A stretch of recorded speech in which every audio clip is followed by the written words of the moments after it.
Здравейте, приятели! С началника сме на Илията Бачка, аз съм негов заместител. Днес снимаме лимец. Тук сме на едно поле, дето Светли за първа година сее лимец, защото е много така насочен към по-качествена храна и започва лимец с 50 декара. И ръща е отгоре. Сега ходихме в магазинчето, където той прави брашно и го продава там в магазинчето и жената каза, че е доста хубав. Тя каза, че си прави брашно хляб от брашното от ръж и каза, че е много и харесва. Те Светли продължава и с това, но гледаме лимеца, че е много интересно, много гъст, много е потиснал плевелите и много е братил. Тук има 1, 2, 3, 4, 5, 6, 7. Тук е едно разцене ли? 8, 9. 9 братя и още 2-3, които са не такива, непълноценни. Едно растение, да.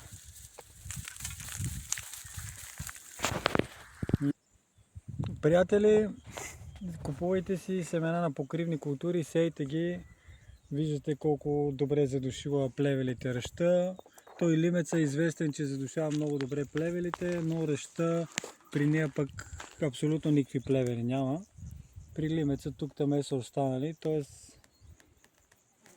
Светли тази година някакъв много едро семе ръща. Да. Много добри корени, отново е. Няма да мога да откъсна. Но много биомаса, много мулч, гледате, той е като мини бамбук. Тъй че а тук даже това поле е във високото и е по-каменисто и по-такова и пак гледайте каква ръж.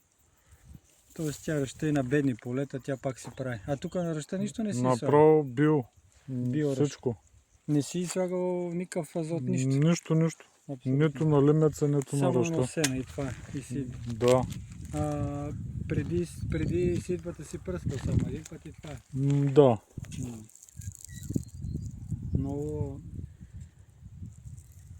Много качествено производство и с тия цени на торове на такова, това е един от много добрите варианти. Най-малкото да си изкара човек семена за покривни култури. И лесни въшки има.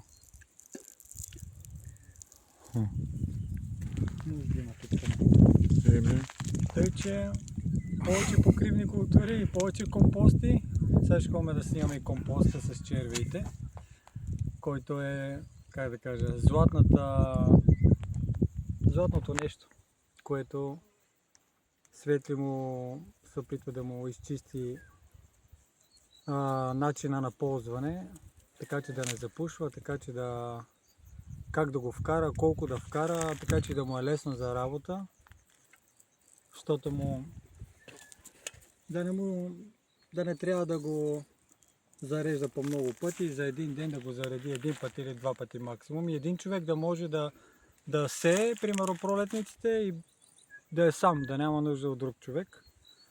Да може сам да си зареди семената в базата, да си зареди течния екстракт от компоста или чая и директно да влиза и да сее с помпичка и след това да вкара по 2 литра компостен екстракт в реда и, както се казва, с win-win, с един удар, два заека или различни фрази има, но да може да оптимизираме разходите и да оптимизираме труда, защото